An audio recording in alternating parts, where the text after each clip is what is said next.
¿Quién mata con más rigor? Amor. ¿Quién causa tantos desvelos? Celos. ¿Quién es el mal de mi bien? Desdén. ¿Qué más que todos también una esperanza perdida, pues que me quitan la vida, amor, celos y desdén? ¿Quién tendrá mi osadía? Porfía. ¿Y en qué remedio mi daño? Engaño.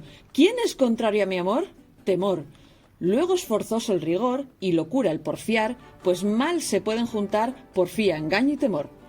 ¿Qué es lo que el amor me ha dado? Cuidado. ¿Qué es lo que yo le pido? Olvido. ¿Qué tengo del bien que veo? Deseo. Si en tal locura me empleo, que soy mi propio enemigo, presto acabarán conmigo, cuidado, olvido y deseo. Nunca mi pena fue dicha, desdicha. ¿Qué guarda mi pretensión? Ocasión. ¿Quién hace amor a resistencia? Ausencia. Pues ¿dónde hallará paciencia aunque a la muerta le pida, si me han de acabar la vida, desdicha, ocasión y ausencia? Como habéis podido comprobar, este capítulo ha empezado de una manera un poco diferente.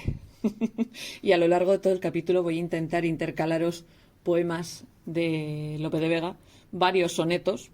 Os he leído el único que no es un soneto justo al principio, pero luego todos los demás van a ser sonetos, que era pues uno de los formatos que más le gustaba escribir a Félix Lope de Vega. Y eso, ya por fin, después de situarnos un poco en la época, tanto políticamente como culturalmente, pues ya nos vamos a meter con Lope de Vega, vamos a dejar de darle vueltas y vamos a ponernos a estudiar al Fénix de los Ingenios, autor de literato de pro, que escribió de todo, teatro, poesía y novela. Y espero que consiga transmitiros el interés que tengo yo por Lope de Vega y por sus obras de teatro y por sus poemas, etcétera, etcétera, y porque yo soy de la escuela que dice que Lope y Shakespeare andan uno muy juntos el uno del otro, y si no hubiese sido por el imperialismo británico, pues probablemente Lope de Vega sería más conocido en el resto del mundo. Pero bueno, sin más, no me voy a andar por las ramas. Ya sabéis que introducciones no estoy haciendo muchas, así que vamos a hablar de Félix de Lope de Vega y Carpio, que nació el 25 de noviembre de 1562 y murió el 27 de agosto de 1635. Fue un autor, un dramaturgo español, poeta y novelista, que fue una de las figuras claves del siglo de oro español, dentro de lo que se enclava la literatura barroca. Ya sabéis que el siglo de oro tiene parte del Renacimiento, parte de barroco. En este caso, Lope es uno de los representantes de la época barroca dentro del siglo de oro. En la literatura española, Lope de Vega se lo suele poner justo detrás de Miguel de Cervantes. Cervantes es mundialmente mucho más conocido, estilísticamente más interesante, según algunos. A mí me gusta más Lope de Vega. Cervantes me parece un poco pesado. Pero es Cervantes el que le pone el apodo del Fénix de los Ingenios y monstruo de la naturaleza a Lope de Vega. Cuando me puse a organizar el calendario de Adviento, decidí que los epítetos que le dieron, el de Fénix de los Ingenios, me gusta mucho más. De hecho, el ave fénix es una de mis criaturas fantásticas favoritas en todas las mitologías en las que existe el ave fénix como tal, que existen varias, y todo lo que representa. Pero eso, en este caso dije, venga, el Fénix de los Ingenios queda muy bien como leitmotiv para esto, y además eso, que es un mote dado por Cervantes al Lope de Vega. Digamos que Lope de Vega es el que renueva la vida literaria en el teatro español porque consigue convertir el teatro en cultura de masas. Y junto con Calderón de la Barca y Tirso de Molina define las características del teatro barroco español, en el que él destaca porque hace mucha introspección a la condición humana, o sea, es muy bueno retratando la condición humana en sus obras de teatro. La producción literaria de Lope de Vega incluye 3.000 sonetos, 3 novelas, 4, o sea, novela de larga, ¿vale? Luego hay otro tipo de novela que es novela corta, que tiene 4, 9 poemas épicos y más o menos 500 obras de teatro. Personal y profesionalmente, Lope de Vega era muy amigo de Francisco de Quevedo y como su gran amigo que tenía un archienemigo que era Luis de Góngora, Lope tenía un archienemigo que era Juan Ruiz de Alarcón. Alarcón, que era de ascendencia de la nobleza asturiana, pero que había nacido en México, porque su familia estaba trasladada a México, pero luego murió en Madrid. Pero bueno, que sepáis que Lope también tenía un archienemigo. Bueno, Lope fue un figura, pero bueno. El volumen de obras literarias producidas por Lope de Vega le hicieron ganarse la envidia de muchos de sus contemporáneos, entre ellos el propio Cervantes y Luis de Góngora, que, o sea, le tenían envidia por la capacidad que tenía de producir obras, y le ganó la admiración de Goethe, Johann Wolfgang von Goethe, ese, que además decía que era una obra muy vasta y muy colorida, o sea, porque Lope le pegaba todos los palos de la baraja. Era también muy amigo de Sebastián Francisco de Medrano, que es el fundador y presidente de la Academia de Poesía de Madrid, y puede ser que atendiese la Academia de Medrano entre 1616 y 1626, y que esta relación de amistad con Medrano se evidencia en la silva número 7 del poema El laurel de Apolo. Lope de Vega y Carpio, como ya os he dicho, nace en noviembre de 1562 en Madrid, en la Puerta de Guadalajara, aunque su familia era originaria del Valle de Carriedo, en Cantabria.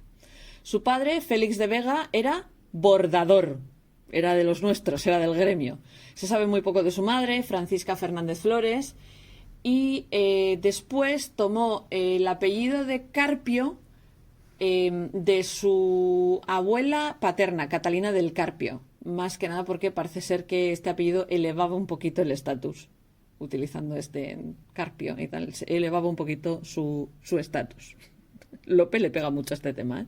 A lo de intentar elevar su estatus, etcétera, etcétera. Lope, como ya os he dicho, no viene de una familia noble, viene de una familia del pueblo, ¿verdad? Su padre era bordador, eso significa que tenía un oficio y probablemente estaba en un gremio.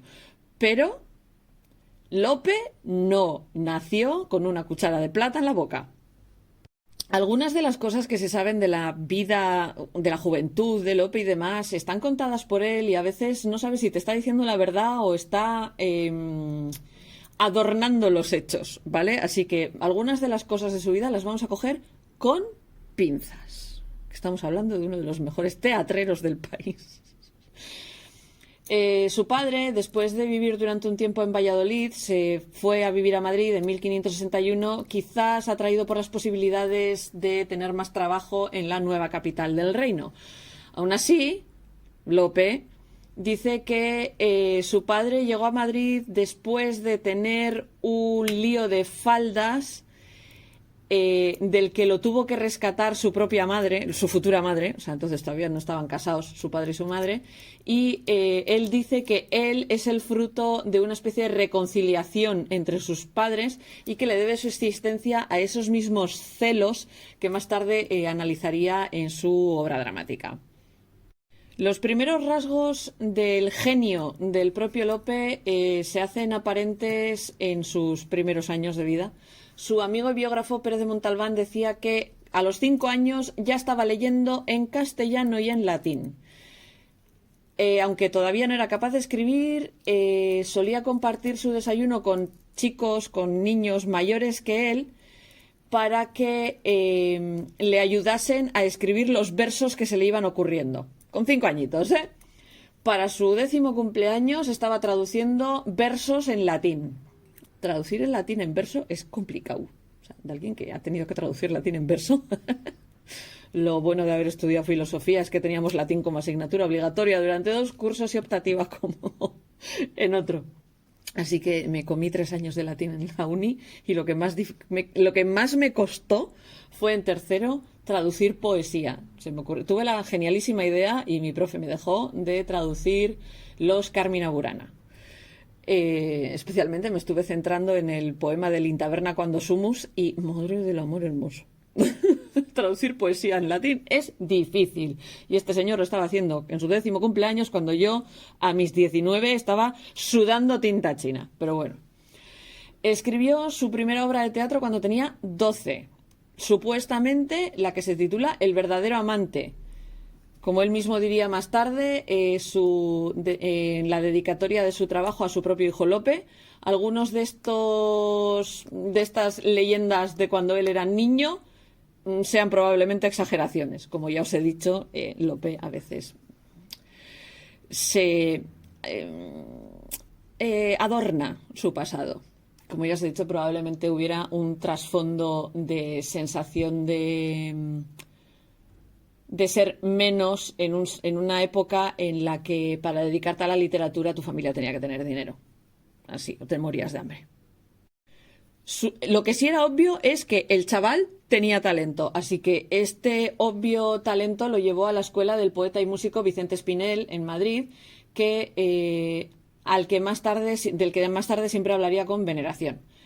Cuando cumplió los 14 años, siguió sus estudios en el Colegio Imperial, una escuela jesuita de Madrid, de la que se fugó para tomar parte en una expedición militar en Portugal.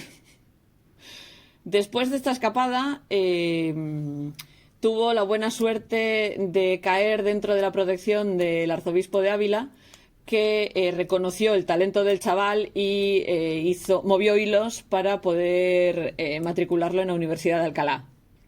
Después de graduarse en la Universidad de Alcalá, o sea, de aquí no salió corriendo para irse a pegar espadazos, Lope tenía planeado seguir los pasos de su patrón y tomar los hábitos. Pero estos planes saltaron por los aires porque se enamora y se da cuenta que el celibato no era para él. Célibe Lope, no. Así que no consiguió el título de bachiller y hacía lo que podía trabajando como secretario para aristócratas o escribiendo obras de teatro. En 1583 Lope se alista en la Armada Española. Cuando hablo de armada estoy hablando de la naval, o sea, estoy hablando de barcos. Lope se enlista en la Armada Española y entra en acción en la batalla de Ponta Delgada, en las Azores, bajo el mando de su futuro amigo Álvaro de Bazán, primer marqués de Santa Cruz, a cuyo hijo más tarde le dedicaría una de sus obras de teatro. Después de esto vuelve a Madrid y empieza su carrera ya asentada como dramaturgo.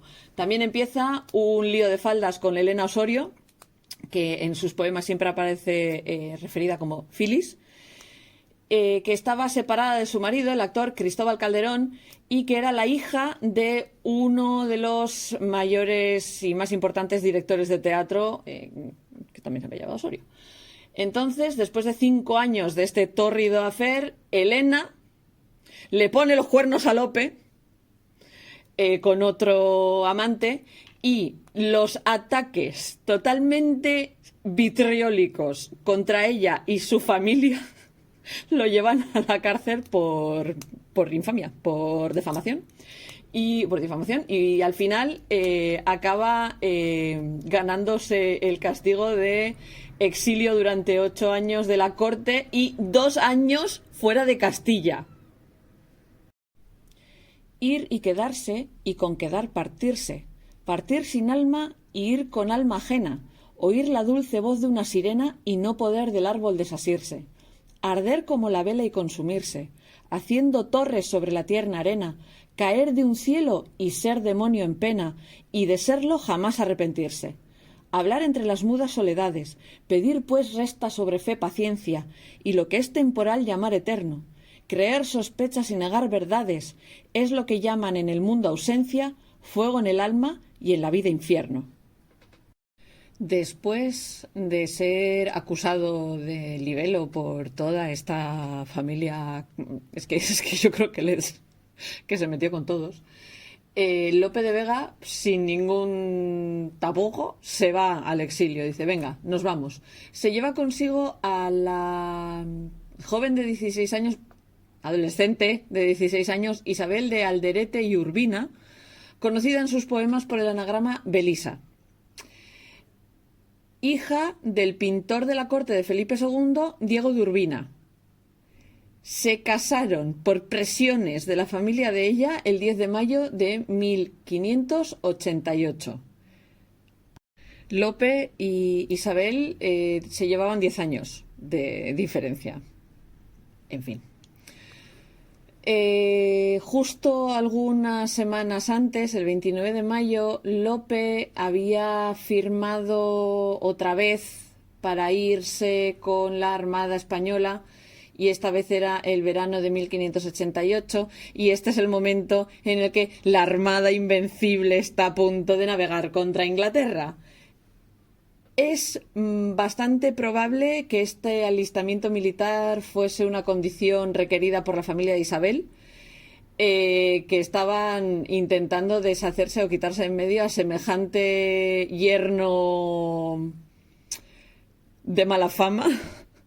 Lope en aquella época, en aquel momento, no tenía buena fama. O sea, había sido exiliado por llevar muy mal que le pusieran los cuernos una mujer que le estaba poniendo cuernos a su marido con él. Y digamos que no está muy claro si Isabel se va voluntariamente o él la engaña y tal. Entonces es un poco, pues, digamos que este matrimonio es problemático cuando menos.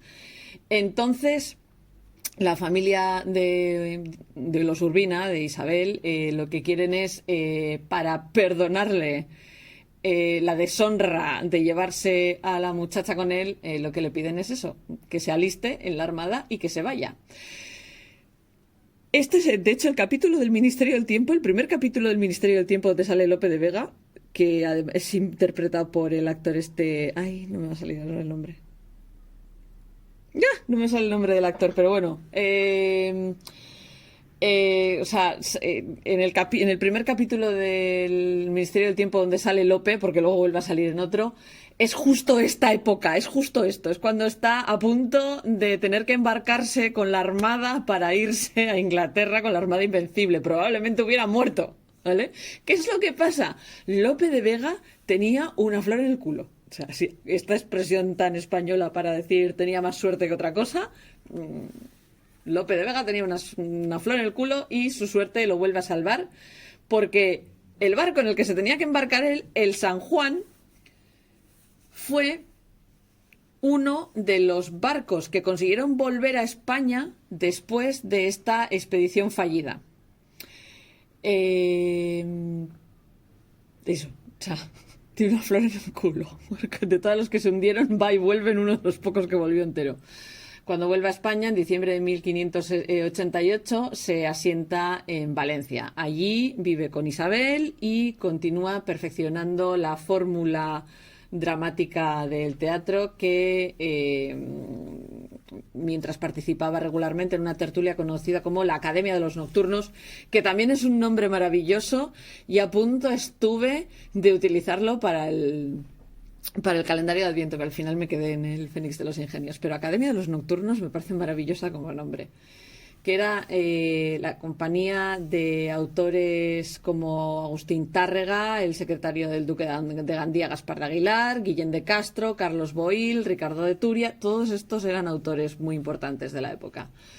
Con ello refinó su forma de escribir teatro, saltándose a la torera lo que se conoce como la unidad de acción dentro del teatro, que básicamente lo que dice es que no puedes ir mezclando dos tramas a la vez en una sola obra de teatro, ¿vale? Que esto es, los italianos a esto le llamaban imbroglio, y es algo que a Lope de Vega se le daba muy bien, y es algo que de hecho él empieza a hacer en sus obras, empieza a saltarse esta unidad de acción y empieza a manejar dos tramas a la vez en una sola obra de teatro. O sea, escribir imbroglio. Me encanta la palabra imbroglio. En 1590, a finales de sus 2 años de exilio del reino, vuelve a Toledo, se muda a Toledo para servir a Francisco de Ribera Barroso, que más tarde se convertiría en el segundo marqués de Malpica, y algún tiempo más tarde empieza a servir a Antonio Álvarez de Toledo, quinto duque de Alba. Si es que aquí todos están emparentados de alguna manera y acaban saliendo por todos los lados. Digamos que es en este último trabajo en el que sirve a Antonio Álvarez de Toledo, es nombrado camarero o caballero de la recámara, creo que es la traducción exacta del título que tenía, en la corte ducal de la Casa de Alba, donde vivió entre 1592 y 1595. Ahí es cuando empieza a leer las obras de Juan de la Encina, de quien toma el personaje conocido como Donaire, que lo que hace es perfeccionar este tipo de personaje que empezó a escribir Juan de la Encina y lo anida, lo mete dentro de su fórmula teatral. En otoño de 1594, Isabel de Urbina muere por complicaciones de posparto. Es más o menos durante esta época cuando el Lope escribe su novela pastoral La Arcadia, que incluye muchos poemas que se basaban en la casa del duque de Alba en Alba de Tormes. ¿Quién estaba en un convento en Alba de Tormes en aquella época? Santa Teresa de Jesús.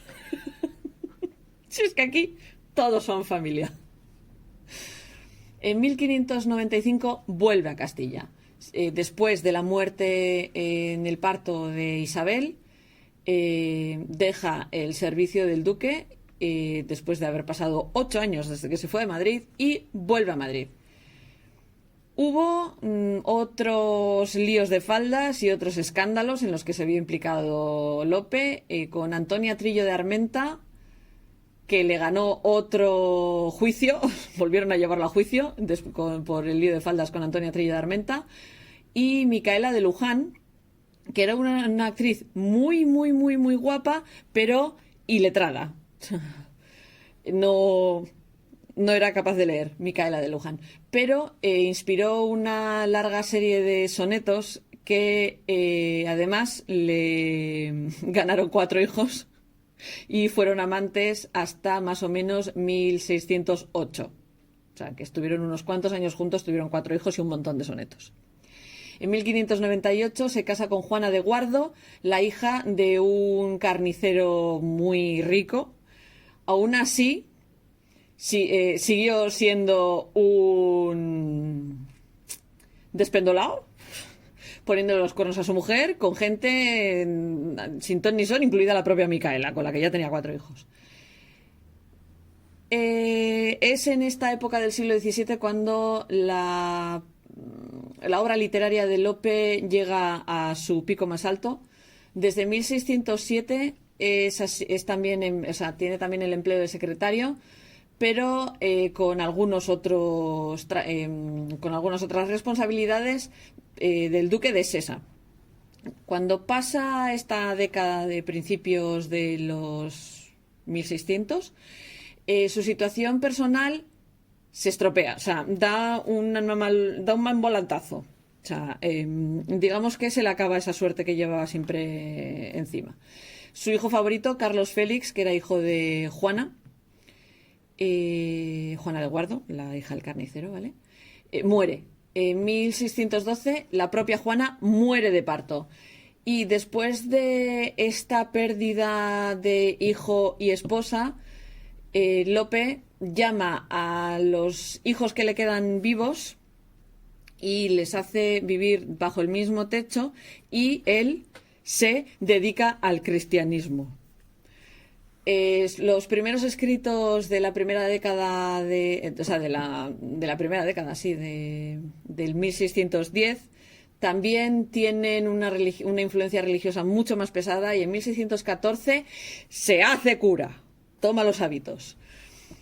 Tomando los hábitos, digamos que no le paró los pies a la hora de tener líos de faldas, porque aquí el hábito no hace al monje.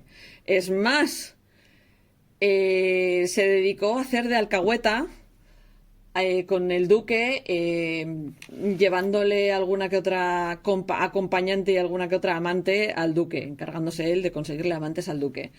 La más notable y más duradera de las relaciones de Lope fue con Marta de Nevares, a quien conoce en 1616, y con la que seguirían juntos hasta que ella muere en 1632. Más tragedias azotan la vida de Lope en 1635 con la muerte de su hijo Lope, uno de sus hijos con Micaela, y un gran poeta por derecho propio, en un naufragio en la costa de Venezuela, y con el secuestro y subsiguiente abandono de la más joven de sus hijas, Antonia. O sea, prácticamente casi lo que hizo él con su primera mujer se lo hicieron a su hija más pequeña. Lope de Vega cae enfermo y muere de fiebre escarlata, también conocida como escarlatina, que es una enfermedad infecciosa causada por el Streptococcus pyogenes. Lo he mirado. Muere en Madrid el 27 de agosto de ese mismo año, de 1635. Está enterrada en la iglesia de San Sebastián, en Madrid. El periodo en el que Lope toma los hábitos se caracteriza por ser probablemente una época de profunda crisis existencial, tal vez empujada por la muerte de todos estos parientes a los que les tenía tanto aprecio. Empezó a componer muchas obras devotas y también a imprimirle cierto tono meditativo y filosófico que nos encontramos en la producción de los últimos años de su vida. De hecho, en la noche del 19 de diciembre de 1611 fue víctima de un intento de asesinato del que escapa por los pelos. Como ya os he dicho, Juana de Guardo tenía una salud bastante delicada y en 1612 Carlos Félix, otro de sus hijos, muere de fiebre. El 13 de agosto del año siguiente es cuando muere Juana, su mujer, dando a luz a su hija Feliciana. Todos estos infortunios afectan mucho a Lope emocionalmente y es por eso cuando el 24 de mayo de 1614, como os he dicho antes, decide ordenarse sacerdote. La expresión literaria de estas crisis y de este arrepentimiento son las rimas sagradas que publica en 1614. En ellas es un libro que es a la vez introspectivo en los sonetos que escribe, porque utiliza la técnica de los ejercicios espirituales que había aprendido mientras estudiaba con los jesuitas, y como devoto por los poemas dedicados a diversos santos o inspirados por la iconografía sagrada, que en aquel momento, digamos que gracias a las recomendaciones que habían emanado del Concilio de Trento, de la Contrarreforma, etcétera, etcétera, toda esta sagrada iconografía en España estaba en auge total. Ya os he hablado de los escultores que se dedicaban a hacer esculturas de santos, etcétera, etcétera. En 1627 fue admitido como caballero de la Orden de Malta. Y esto fue un honor enorme para él porque siempre había tenido interés por las órdenes de caballería. En 1603 había publicado la obra de teatro El valor de Malta sobre las batallas marítimas de la orden.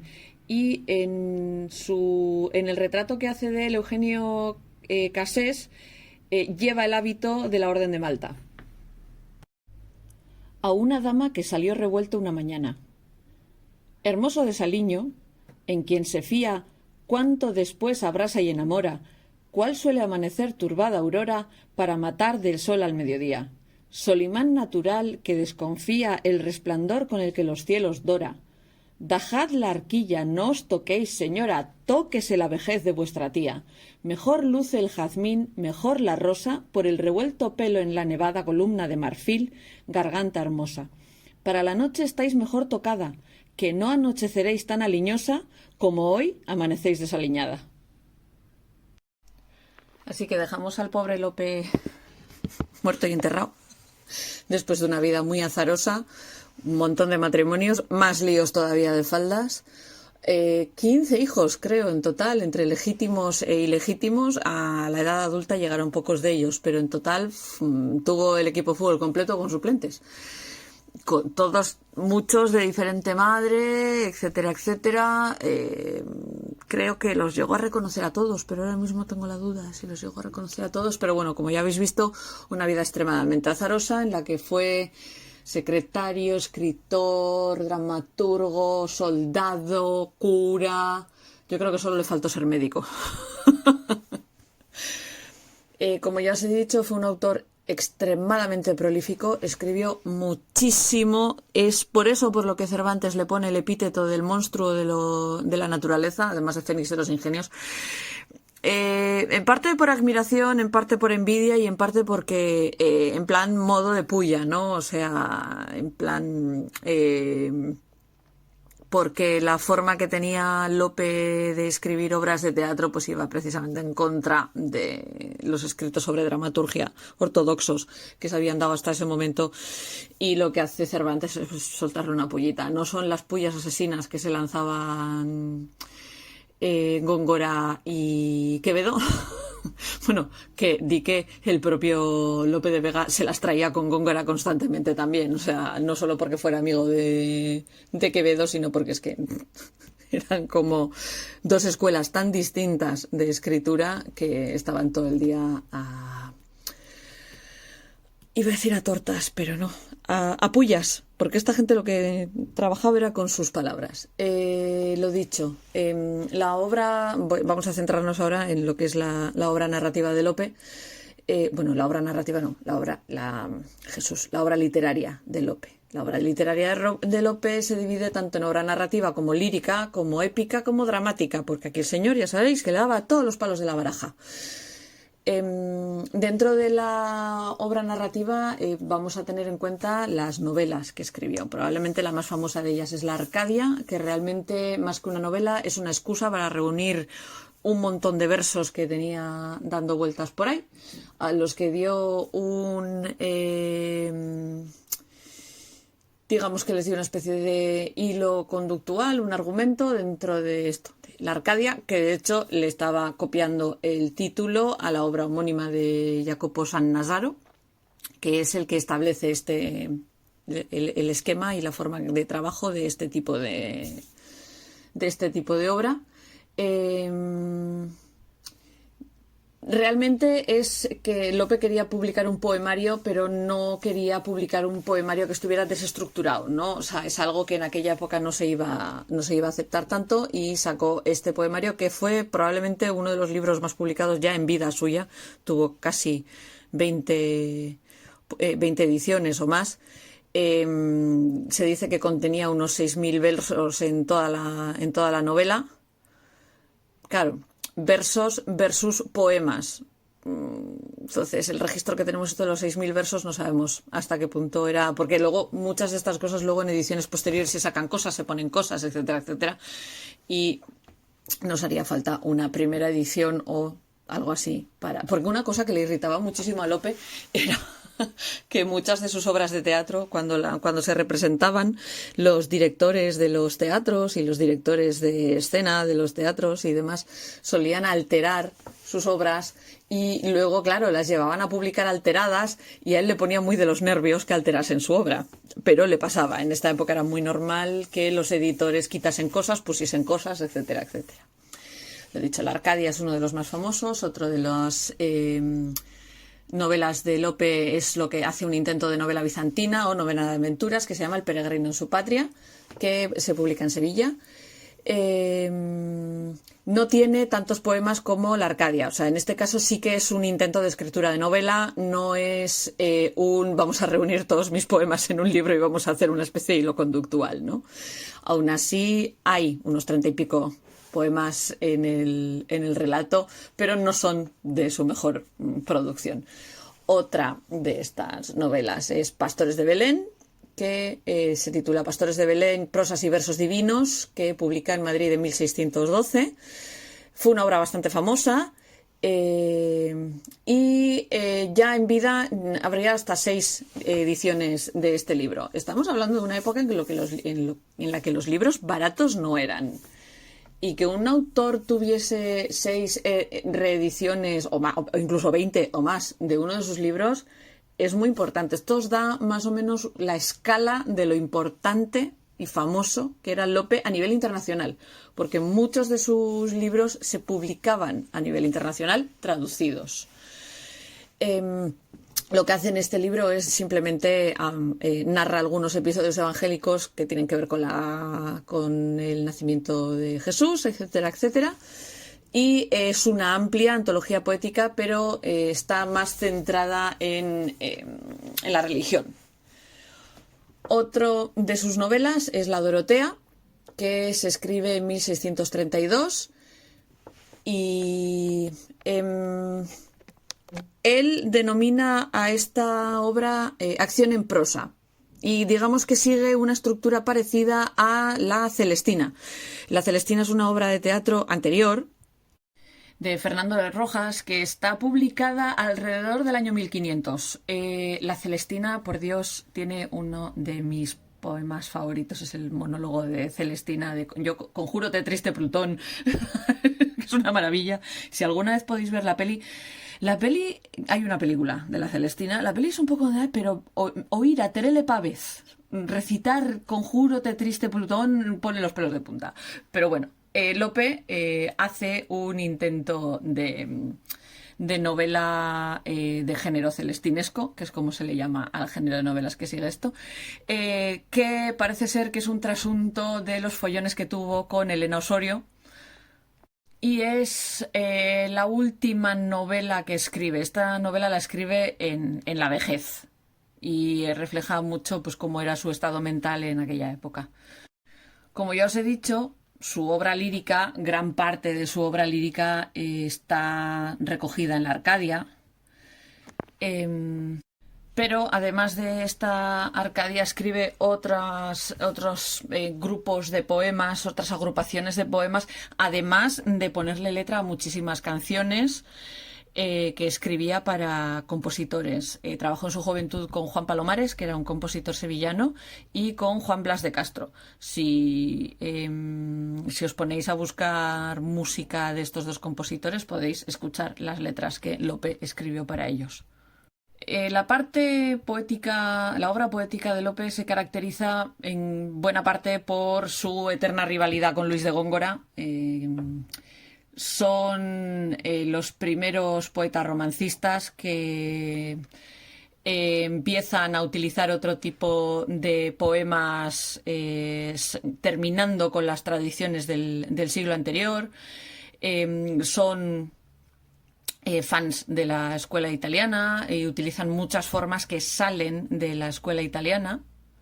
Y el problema es que estos primeros poemas de juventud muchas veces no está segura la autoría de los poemas, porque cuando se editaban, como eran jóvenes, no solían reclamar los derechos, por decir, no los derechos, sino la autoría, ¿no? No solían decir, este poema es mío, no les daba igual, la cosa era publicarlos.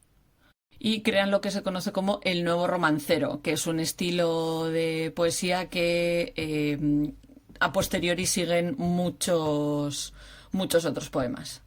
De hecho, es con este tipo de poemas con los que Lope, digamos que lleva una especie de registro de sus líos de faldas con Elena Osorio y su matrimonio con Isabel de Urbina, que ya os he contado cómo fue el matrimonio con Isabel de Urbina. Entonces, estos poemas se hacen muy famosos, se divulgan mucho y, de hecho, como ya os he dicho antes, a Lope le tocaba mucho la moral cuando editaban obras de teatro suyas alteradas. También le tocaba mucho la moral que le atribuyesen poemas que no eran suyos. y le pasa mucho en esta época que le adjudican poemas que no son suyos, hasta el extremo que Lope deja de escribir en romances hasta sus últimos poemas. El primer recopilatorio de poemas sin tener una historia, un hilo conductor entre ellas, son Las Rimas, que es una colección de sonetos que publica en Madrid en 1602, que son como 200 sonetos. ¿Vale? 200 sonetos. Gran parte de los poemas que estáis escuchando durante este capítulo son sonetos, menos el primero, todos los demás son sonetos. Los sonetos son un tipo de poema muy concreto, que tiene una cantidad de sílabas muy concreta, que normalmente son 4 versos, 3, 3, y las rimas están siempre en los mismos puntos, etcétera, etcétera. No sé por qué, para mí, cuando yo estudiaba en la Ikastola, tuvimos una profe que era muy así, y en la clase de euskera nos hacía escribir versos y en la clase de castellano nos hacía escribir sonetos. Entonces, no sé por qué, para mí escribir sonetos es relativamente fácil. O sea, te pones a ello y demás, pero es un tipo de poesía que sale relativamente fácil porque es muy estructurada y es fácil de seguir esa estructura. Es muy difícil hacer un buen soneto. Shakespeare es muy buen sonetista y Lope es muy buen sonetista también. En cuanto a la temática de estas rimas, que tardó como 10 años en hacer la edición final definitiva, o sea, porque la primera edición salió en 1602 y hasta la segunda década de los 1600 no, digamos que no da con con la recopilación definitiva, ¿m? Pero hablan de conflictos amorosos, con Elena Osorio para no perder la costumbre. Y la mayoría de ellos hablan de la vida real, o sea, hablan de sentimientos, de reacciones psicológicas, etcétera, etcétera. Uno de ellos es el de ir y quedarse y con quedar partirse, que si no lo he puesto ya, lo pondré un poco más tarde, porque ya sabéis cómo suelo grabar yo estas cosas, las grabo a trozos, entonces lo primero que grabé fueron todos los poemas, entonces cuando estéis oyendo esto, igual todavía no habéis oído este soneto, o es justo el que os he puesto antes. Pero uno de los sonetos que vais a escuchar es de este libro, es de las rimas. Y hablamos de unos poemas que son didácticos, bastante desenfadados y que, digamos que escapan de los estándares un poco encorsetados que había con otro tipo de temáticas y otro tipo de rimas. De las rimas sacras que escribe más adelante ya os he hablado antes, cuando os hablaba de su vida. Son sonetos que hablan de la intimidad, de la introspección, muchos tienen carácter litúrgico, conmemorativo y demás, que son de cuando pierde a parte importante de su familia y cuando encuentra esa especie de refugio en la religión. En la Filomena, que es una obra que aparece en 1621, lo que hace... Estamos hablando todo el rato de poemas, ¿eh? Lo que hace es utilizar este escrito para dar la réplica tanto a Góngora como a Cervantes, o sea, se dedica a darles la réplica a ellos, y además experimentar con dos géneros que habían empezado a aparecer en el panorama literario nuevo, o sea, por una parte la novela, ya os he dicho que Cervantes escribe la primera en Europa, y la fábula mitológica como tal. Y lo que hace es, pues, liarse a tortas figurativas con Góngora y Cervantes en la Filomena. Narra la trágica historia de Filomena, que sufre agresiones a manos de su cuñado Tereo. Y también nos encontramos con una novela corta que se llama Las fortunas de Diana, etcétera, etcétera.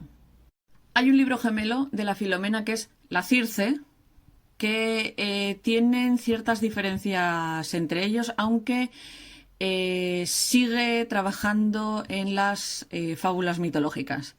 Lo que hace Lope en este libro es corregir y aumentar las fábulas mitológicas que había fijado Góngora, o sea, la estructura, el canon de las fábulas mitológicas en castellano las había fijado Góngora. ¿Qué es lo que hace Lope con este libro?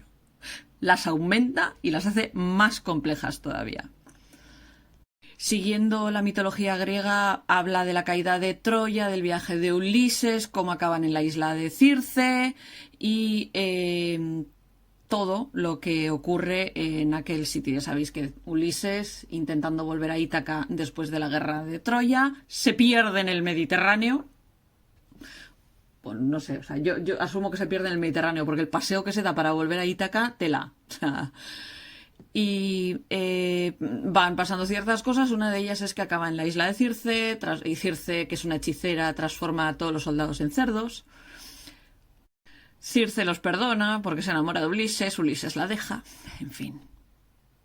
Ulises es por una parte uno de mis personajes mitológicos favoritos, pero por otras le daría de collejas. Durante un tiempo, Lope utiliza sus escritos y sus poemas para ganar cierto grado de acercamiento al poder político y al poder eclesiástico. Dentro de ese tipo de obras nos encontramos Los triunfos de Vinos y El laurel de Apolo, que el primero se lo dedica directamente a la condesa de Olivares, y con el tercero lo que hace es elogiar a los poetas de su tiempo y va hablando de grandes poetas españoles, portugueses, 36 italianos, franceses, habla de pintores, etcétera, etcétera, ¿no? Pero no evitamos meternos con Góngora. En el laurel de Apolo tiene varios comentarios hacia su gran enemigo, Luis de Góngora, criticando mucho su estilo y especialmente a los que intentan escribir como Luis de Góngora. Hay una obra autobiográfica que es La égloga Claudio, en la que digamos que es de las últimas cosas que compone cuando ya ha perdido... Lope siempre había querido meter el pie en la nobleza. Ya sabía que él no iba a poder ser noble como tal, pero sí tener contactos en la nobleza. Él había intentado ser capellán de un duque o cronista de Felipe IV, pero no le había salido bien ninguna de las dos cosas. Y esta obra, que es La égloga Claudio, como ya os he dicho, la escribe después de que le haya pasado todo eso. Y es más una epístola que una égloga. Una égloga es un tipo de poema, ¿vale? Es un subgénero de la poesía que es como un pequeño diálogo, una pequeña pieza teatral, normalmente de tema amoroso, pero en este caso se parece más a una epístola que otra cosa. Y es como una especie de conversación a tres entre el Lope joven, el Lope viejo, Lope cuando escribía de joven, el Lope autor de la comedia nueva, ¿no? El Lope a su media vida y ya el Lope mayor que ve que no ha conseguido llegar a donde quería llegar. El último poemario que ve con vida es Rimas humanas y divinas del licenciado Burguillos, que es el típico cancionero de Lope. Es un cancionero que son mayoritariamente sonetos, son 161 sonetos, principalmente de parodia y humor, que digamos que es Lope se enmascara detrás de un personaje llamado Tomé de Burguillos y le tira flores a la lavandera del Manzanares que se llama Juana. Hay de todo, hay poemas de humor, serios, de desengaños, satíricos, jocosos, alguno filosófico, incluso religioso y tal, y uno de ellos que son 7 silvas que se llaman la gatomaquia, que a mí siempre me ha parecido maravilloso que escribiese la gatomaquia. Y ya cuando muere, de forma póstuma, aparece publicado La Vega del Parnaso, que es una recopilación de pliegos que fueron apareciendo en imprenta sueltos y demás, y que un editor junta todos y los publican como La Vega del Parnaso. En este libro, aparte de cosas que escribió hacía años, también recoge los últimos poemas que escribió y demuestran que Lope se dedicó a investigar, romper y experimentar prácticamente hasta el día que se le cayó la pluma de la mano.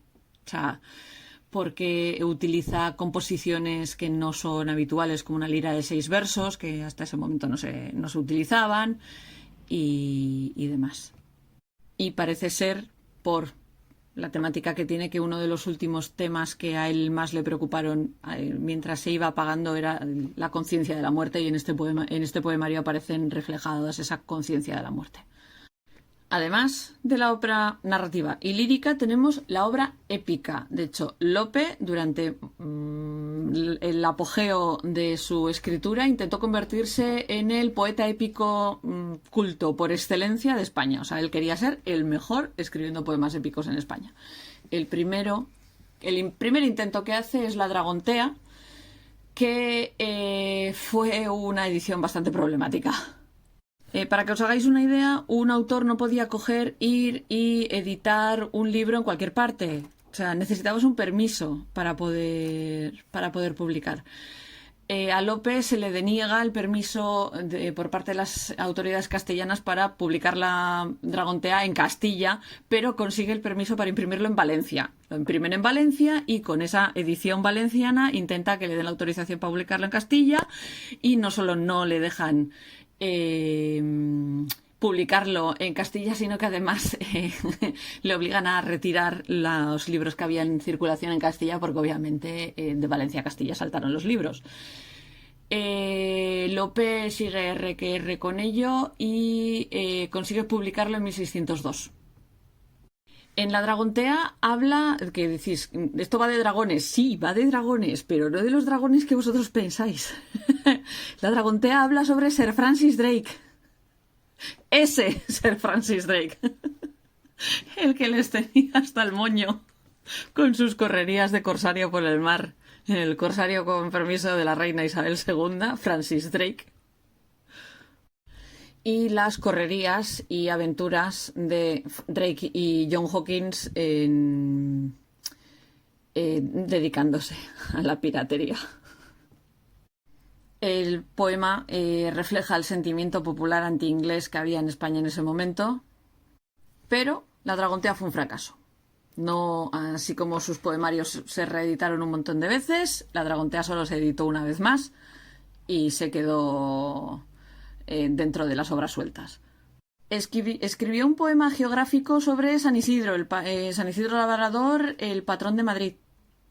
Y refleja la admiración que sentía Lope por la vida sencilla de los campesinos y por el contacto con el que vivían constantemente con la naturaleza. Un poco idealizado el tema, pero lo que hay. Refleja ese interés que él tenía por la vida sencilla del campesino. En 1609 publica Jerusalén conquistada, que es un pastiche histórico en el que se inventa datos históricos para hacerle la rosca a Felipe III, al que va dedicado este poema de Arauco, haciendo aparecer a un ancestro suyo donde no estaba, porque Alfonso VIII no estuvo en la Tercera Cruzada. Eso narra la Tercera Cruzada para la liberación de Jerusalén. Y parece ser que esta obra es el resultado de querer explicar desde una perspectiva española la historia española y no dejarlo todo en mano de historiadores extranjeros, porque ya había una narración de esta tercera Cruzada escrita por el italiano Torquato Tasso.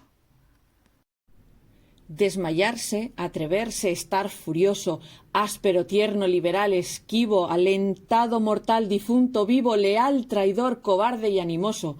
No hallar fuera del bien centro y reposo, mostrarse alegre, triste, humilde, altivo, enojado, valiente, fugitivo, satisfecho, ofendido, receloso. Huir el rostro al claro desengaño, beber veneno por licor suave, olvidar el provecho, amar el daño, creer que un cielo en un infierno cabe, dar la vida y el alma a un desengaño. ¿Esto es amor? Quien lo probó, lo sabe. Y ya, por fin, vamos a hablar de teatro. Vamos a hablar de la obra dramática de Lope de Vega, que como ya os he dicho, y yo no estoy ocultando esto para nada, es lo que más me gusta de Lope. Creo que he comentado alguna que otra vez que me gusta mucho el teatro clásico, me gusta mucho el teatro clásico español y me gusta mucho el teatro clásico inglés. O sea, fan de Shakespeare hasta la médula, y a Lope tengo que admitir que realmente lo descubrí, o por lo menos empecé a apreciar a Lope vía William Shakespeare. Lope creó el teatro clásico español en el Siglo de Oro directamente, creando una fórmula dramática que mezclaba lo trágico y lo cómico y rompía la forma en la que se escribía teatro hasta entonces, siguiendo la escuela italiana. Se carga la unidad de acción, como ya os dije anteriormente, que solo se puede contar una historia en una obra de teatro. Lope dice que tururú. Se carga la unidad de tiempo, o sea que todo lo que ocurre en esa obra de teatro solo pasa en 24 horas o como mucho un poquito más. Y luego la unidad de lugar, que todo tiene que pasar en el mismo sitio o aledaños. Lope dice que tururú. A él esto no le importa nada, se pueden contar las cosas de otra manera, y de hecho es el que empieza a hacerlo en castellano. Las comedias de Lope utilizan un recurso que se llama imbroglio o embrollo italiano, que es contar dos historias o más en la misma obra teatral. Normalmente suele haber una historia principal y otra secundaria, y muchas veces suele estar la principal protagonizada por nobles y la otra por sus sirvientes, que suelen ser plebeyos normalmente. La de tiempo, aunque a veces sí la acata, otras veces pasa olímpicamente, porque hay comedias que cuentan la vida entera de un individuo y lo que hace es hacer coincidir el paso del tiempo con los entreactos. O sea, ya sabéis que las obras de teatro no se suelen representar todas seguidas, suele haber descansos en medio, que son los entreactos, etcétera, etcétera, y Lope aprovechaba ese descanso de los entreactos para pegar saltos en el tiempo hacia adelante. El de la unidad de lugar, Lope se la salta a la torera, pero alegremente. O sea, es que no, ni intenta mantener la unidad de lugar. Hay una cuarta unidad que propone Aristóteles cuando habla de la literatura, del teatro, etcétera, etcétera, que es la unidad de estilo. O sea, que es no mezclar lo trágico y lo cómico. Lope le da todo igual. Lope se inventa la tragicomedia. Mezcla distintos tipos de versos y de estrofas dependiendo qué es lo que está intentando hacer y qué es lo que está intentando contar. Utiliza el romance cuando un personaje tiene relaciones, o sea, cuenta hechos. La octava real cuando describe las redondillas y las quintillas para los diálogos, los sonetos en los monólogos introspectivos, las décimas para los lamentos, aunque el verso que más utiliza en sus composiciones es el octosílabo, algunas veces el endecasílabo y luego están todos los demás. Es un teatro que es muy poco académico, que sigue muy poco la estructura clasicista del teatro y en eso se parece más al teatro que estaban haciendo en Inglaterra Shakespeare y compañía. Por otra parte, pone más énfasis en el tema que está tratando que en la acción y siempre es más importante la propia acción que la caracterización de los personajes. Los tres temas que más suele utilizar son el amor, la fe y el honor. Y suele evitar la sátira muy obvia y muy descubierta. Lope tenía unas pautas que solía seguir y solía seguirlas bastante. Una es que solía tener mucho cuidado con el público femenino. O sea, porque sabía que el público femenino podía hacer fracasar una obra de teatro. Y decía que era mucho más divertido engañar con la verdad, hacer creer al público que iba a pasar una cosa que luego no pasaba prácticamente hasta el final de la obra. Solía utilizar trucos como vestir a las actrices femeninas con traje de hombre, cosa que al público masculino le hacía mucha gracia y es algo que luego a posteriori se extiende en otros autores de teatro y en otras obras de teatro, siendo a día de hoy algo que ocurre en el teatro, o sea, en el teatro clásico, en el teatro tradicional, lo de disfrazar a las mujeres de hombres. Si os digo esto, todos os acordáis de alguna obra de teatro en el que la protagonista femenina acaba disfrazada de hombre. Juega mucho con lo que se conoce como la guerra de los sexos. Esto existe desde hace mucho tiempo, ¿no? Pero juega mucho y trastoca los roles de lo masculino y lo femenino, crea mujeres que se comportan como hombres, hombres que se comportan como mujeres y todo esto lo explica cuando escribe El arte nuevo de hacer comedias en este tiempo, que es como una especie de explicación de su fórmula dramática, ¿no? Esta es la fórmula que utiliza para hacer sus obras de teatro. Como ya os he dicho antes, Lope se quejaba frecuentemente y amargamente de cómo los empresarios teatrales solían alterar, cortar, adaptar y muchas veces llevar a imprenta sin su permiso estas alteraciones de sus obras, ¿no? En una obra de teatro suelta una pullita que es: y como por las primeras estampas corren ligeras, yo vengo a ser el jabón, las mías las señales son y suyas son las tijeras. Es que me encanta el ritmo el ritmo que tiene la escritura de este hombre. De hecho, como estaba hasta el moño de que hicieran esto, le monta un pleito a un editor que se llama Francisco de Ávila que intenta evitar que este editor publique varias partes de obras suyas sin haberlas podido revisar él, porque ya lo había hecho con 6 partes anteriores y Lope intenta que no pueda publicar la 7ª y la 8ª. Ávila gana el pleito porque le había comprado los manuscritos originales a los empresarios teatrales a los que Lope les había vendido las obras de teatro. O sea, el problema es que este editor no le compra las obras de teatro directamente a Lope, sino que se las compra a los empresarios teatrales a los que él les había vendido la obra. Entonces, claro, Lope quiere controlar qué es lo que se publica de sus escritos, pero lo que se acaba publicando son cosas que no son las que él había escrito como tal, porque lo dicho, o sea, cortan, pegan, quitan, ponen, etcétera, etcétera. Es a partir de 1617 cuando Lope de Vega consigue volver a controlar la edición de sus obras de teatro y en los prólogos de la parte novena de sus obras de teatro se queja muchísimo de cómo despedazaban su obra algunos autores teatrales. Autor teatral es también una forma en la que tenían de llamar a los directores de teatro en aquella época y a veces a mí se me irá la pinza, hablando de ellos. En 1625 el gobierno lanza una prohibición de editar y publicar comedias. Y Lope, tanto Lope como otros autores, lo que hacen es insertar las comedias en ediciones de poesía. Por eso nos podemos encontrar algunas de sus obras de teatro dentro de la Filomena, la Circe, el Laurel de Apolo, la Vega del Parnaso, etcétera, etcétera. En la Vega del Parnaso hay como 8 obras de teatro insertadas. Y la prohibición se levanta en 1634. Pero Lope muere antes de poder publicar las partes 21 a 24 de sus obras de teatro, de las recopilaciones de sus obras de teatro. Uno de los problemas que tenemos en cuanto a la conservación de las obras de teatro de Lope es que las obras dramáticas de Lope no las escribía para la publicación, sino que se escribían para la escena. Él no se quedaba con ninguna copia.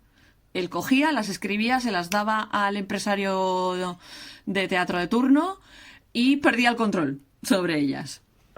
Por eso no estamos seguros de la cantidad exacta de obras que pudo escribir. Juan Pérez de Montalbán, que era un discípulo suyo, dice que escribió unas 1800 comedias y 400 autos sacramentales, de las que se había perdido una gran parte. El propio Lope decía que él estimó que habría escrito unas 1500 obras en total. Sigue siendo una burrada. Autores posteriores han intentado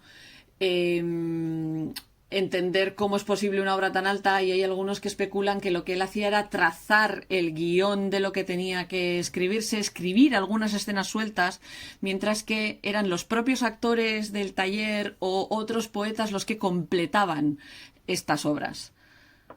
Pero claro, hablamos de una época en la que a nadie se le caían los anillos por decir que esta obra la habían escrito a 4 manos, entonces tampoco es no es una teoría que funcione muy bien. Digamos que a día de hoy el conteo está en 316 comedias, de las cuales 73 no estamos muy seguros de que sean suyas y 87 que normalmente se le suelen atribuir a Lope, que sabemos que no son suyas.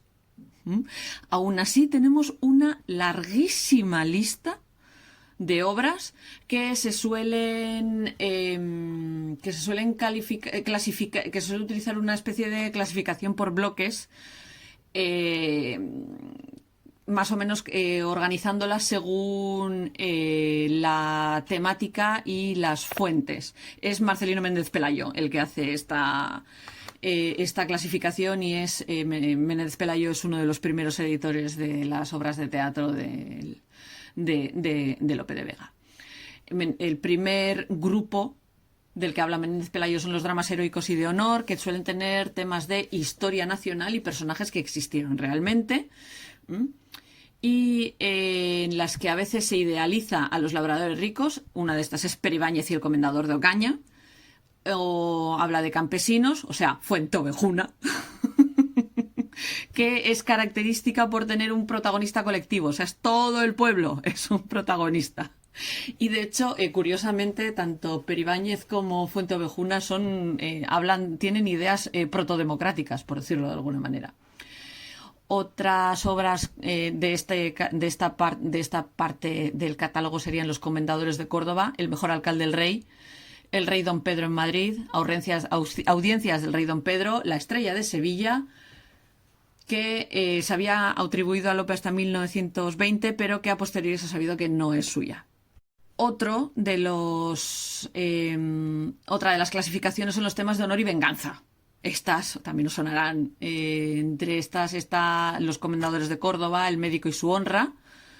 Pero hay otra obra con el mismo título que es de Calderón de la Barca, El alcalde de Zalamea, Las paces de los reyes y Judía de Toledo, que es sobre Alfonso VIII, El castigo sin venganza, El castigo del discreto, Las ferias de Madrid, La locura de la honra, El bastardo de Mudarra, que está inspirada en el Cantar de los 7 infantes de Lara, que es del siglo X. Y que tiene puntos en común con El rey Lear, de Shakespeare. La tercera clasificación serían los dramas de historia de España. En este habla de hechos ocurridos en la historia de España hasta su época. Hablamos de obras como Las almenas de Toro, que es el único tema en el que habla del Cid, El mejor alcalde del rey, El mejor mozo de España, que es sobre Fernando el Católico, El mejor alcalde del rey es sobre Alfonso VII, El cerco de Santa Fe, que habla de la toma de Granada, Los guanches de Tenerife, que habla sobre la conquista de Canarias, y también está dentro de esto La campana de Aragón, que es la leyenda de la venganza de la campana de Huesca, que yo juraría que esto os lo he contado en algún momento, pero que trata de los reinos de Pedro I de Aragón, Alfonso I el Batallador y Ramiro II el Monje. De Alfonso I el Batallador os hablé de refilón cuando os hablé de su mujer. Pues Lope habla de la historia, de la leyenda de la campana de Aragón, de la campana de Huesca, que es súper truculento. Yo juraría que os había contado esta leyenda en algún momento. Si no os la he contado, me lo dejáis comentado y os lo cuento en algún momento. Otras obras pertenecen a lo que se conoce como los dramas basados en el romancero, que lo que hace es tomar temas de romances que se publicaron en el Romancero General y escribe sobre ellos. Uno de estos es El Caballero de Olmedo. Otras obras hablan de dramas de asuntos extranjeros, como El Duque de Viseu, Roma abrasada, El Gran Duque de Moscovia y la Reina Juana de Nápoles. La sexta clasificación son las comedias de costumbres, que habla sobre, digamos, los estereotipos culturales españoles y las costumbres de aquí, las costumbres urbanas, campesinas, las malas costumbres españolas, y son especialmente satíricas y su intención siempre es la moralidad. A estas pertenecen El villano en su rincón, que habla de la vida de un labrador, Castelvises y Monteses, que es una especie de recuento de la misma novela en la que se basa Shakespeare para escribir Romeo y Julieta. En la obra de Lope, los amantes no se suicidan, se casan y las familias se quedan en paz. Es menos... A ver, yo esto igual os he contado a duro el ciento. Cuando yo estudié en la uni teníamos una asignatura que era filosofía y literatura. Fue un monográfico sobre Shakespeare, la primera vez. Monográfico sobre Shakespeare, literal. Es que estuvimos estudiando a Shakespeare todo el curso. Teníamos que hacer un trabajo sobre, pues eso, el teatro isabelino, etcétera, etcétera. A mí no se me ocurrió otra cosa mejor que intentar descubrir cuál de los autores de la época era el más sangriento, porque clásicamente se ha atribuido a Weber ser el más sangriento de todos. Dentro de la trifecta de Marlowe, Shakespeare y Weber, se le ha atribuido siempre a Weber ser el peor de todos. Digamos que acabé haciendo un Excel con recuento de muertos, tipos de muerte, etcétera, etcétera. Shakespeare es el más sanguinario de todos. O sea, hay obras de Shakespeare en las que no sobrevive ni el apuntador. Me lo pasé muy bien haciendo ese trabajo. Me divertí muchísimo. ¿Cuál es el problema? No conservo el trabajo. Esto es antes de que los ordenadores fueran decentes. Tenemos también las comedias de capa y espada, como una que se llama La Noche de San Juan, que cuenta la leyenda que Lope la escribió en cuestión de una hora. Hablamos de intrigas amorosas, cómicas, sin venganzas sangrientas como tal.